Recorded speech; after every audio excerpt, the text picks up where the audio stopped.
মা পৃথিবীর সবচেয়ে শক্তিশালী জায়গা হলো মায়ের কোল। একটি মেয়ের সেরা বন্ধু হলো তার মা। দুনিয়ায় সব কিছু বদলাতে পারে, কিন্তু মায়ের ভালোবাসা কখনোই বদলায় না। সবাই কষ্ট দিলেও মা কিন্তু কখনোই কষ্ট দেয় না।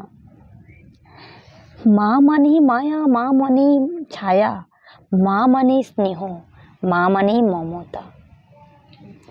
মা জানো, তোমাকে এখন বড্ড বেশি মিস করি, আর তোমাকে খুব বেশি ভালোবাসি। আই লাভ ইউ মা। মা জানো,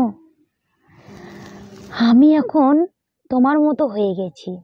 এখন আমি এই বাড়িতে সকাল সকাল ঘুম থেকে উঠি, সবাইকে যত্ন করি, খাবার বানিয়ে দিই, কিন্তু আমাকে কেউ যত্ন করে না, আমাকে কেউ ভালোবাসে না, তোমার মতো করে কেউ বোঝেই না। খুব একা লাগে মা, খুব ইচ্ছে করে তোমার কোলে মাথা রেখে একটু শুয়ে থাকি, মনের সব কষ্টগুলোকে তোমার সাথে শেয়ার করে। এখন আর তোমাকে আগের মতো করে পাই না মা কাছে, কিভাবে বলবো। তো হ্যালো বন্ধুরা, good morning, welcome back to my channel মিষ্টি বর্মন ব্লগ। তোমরা সবাই কেমন আছো? আশা করি ভালো আছো। যে যেখানে আসো সুস্থ আছো, ভালো আছো, আর তোমাদের আশীর্বাদে আমরাও ভালো আছি। তো বন্ধুরা, আজকে নিয়ে 12 দিন হলো আমার কাকা শ্বশুর মারা যাওয়ার।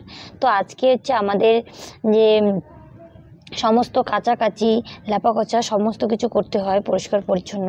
তো তাই আমি সকাল সকাল উঠে কিন্তু আশেপাশে সমস্ত কিছু ঝাড় দেওয়া কমপ্লিট হয়ে গেছে। তো সব কিছু তোমাদের সাথে শেয়ার করিনি। তারপর বিছানা টিছানা তোলার পর কাপড় চোপড়গুলো সব কিছু আগের দিন না, মানে সব কিছু ঘরটা পরিষ্কার করে রাখিনি। তো আমার ঘরটা একটু পরিষ্কার করে কাপড় চোপড়গুলো সব কিছু ঠিকঠাক করে রেখে তারপর কাপড় চোপড় মানে বাদ বাকি যে কাপড় চোপড় ওগুলো কাচতে হবে ওগুলো ভিজিয়ে রেখে তারপর লেপাকচা করে নিলাম।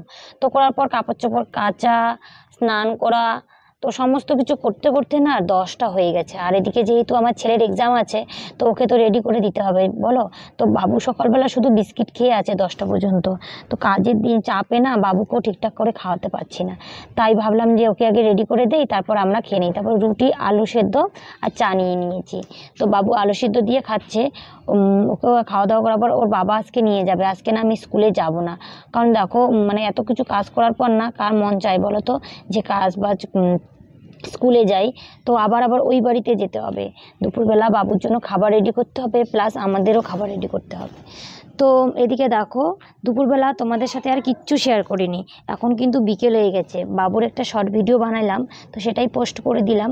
দর কিন্তু বাইরে বসে আছে, কারণ ইলেকট্রিকের লোক আসে। এখন তো বর্ষার দিন, তো মানে ঝড় বৃষ্টি হবে, তো তারের সাথে সাথে যেই সব গাছ আশেপাশে, তো ওই গাছগুলো কাটিয়ে দিচ্ছে। তো আমাদেরও বাড়িতেও তো গাছপালা আছে, তো ওইদিকে কারেন্টের তার গেছে, তো ওগুলো কাটাকাটি করবে। বাঁশঝাড় আছে।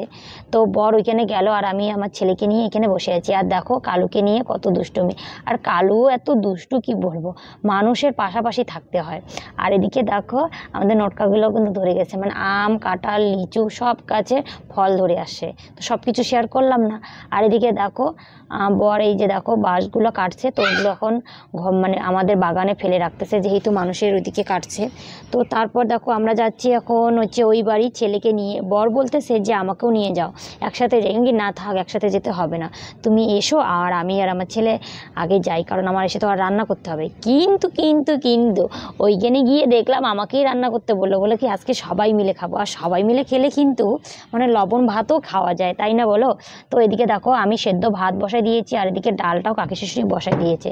তারপর এখানে দেখো কাকা শ্বশুরকে একটু মানে ওখানে কাকু শ্বশুরকে খাইতে দিয়ে তারপর আমরা খাইলাম। খাওয়া দাওয়া করার পর রাত 7টার দিকে যখন বাড়ি আসি, অনেকবার বোন ফোন করেছে, আমি ফোনটা তুলিনি। তো তারপর বাড়িতে এসে যখন ফোনটা করলাম, মা ভীষণই অসুস্থ, তো খুব কান্না পাচ্ছে, চাইলেও যাইতে পারছি না, কারণ শ্রাদ্ধ তো কালকে, তো কিভাবে যাব বলো। তো শ্রাদ্ধ বের হয়ে তারপর যাব। বোন একা হাতে কি করছে না করছে, সবাই তো অসুস্থ হয় কিন্তু তাড়াতাড়ি সুস্থ হয়, কিন্তু আমার মা দেখো কত বেশি পুজোর আগে অসুস্থ হয়েছে, এখনও পর্যন্ত সুস্থ হচ্ছে না। এরকম করে আমি ভাবতে ভাবতে কান্না পাচ্ছিল। তো এরকম করে আমি 2টা পর্যন্ত 2 ঘন্টা আর কি 2 ঘন্টা আমি শুয়েছিলাম। তারপর আমি দেখো ঘরের কাজ তো করতেই হবে, আর রাত যেহেতু 9টা হয়ে গেছে, তো বাবুও ঘুমাবে, কারণ ও দিনের বেলা ঘুমায় নেই, তো খুব ঘুম পাইছে বাচ্চাটারও।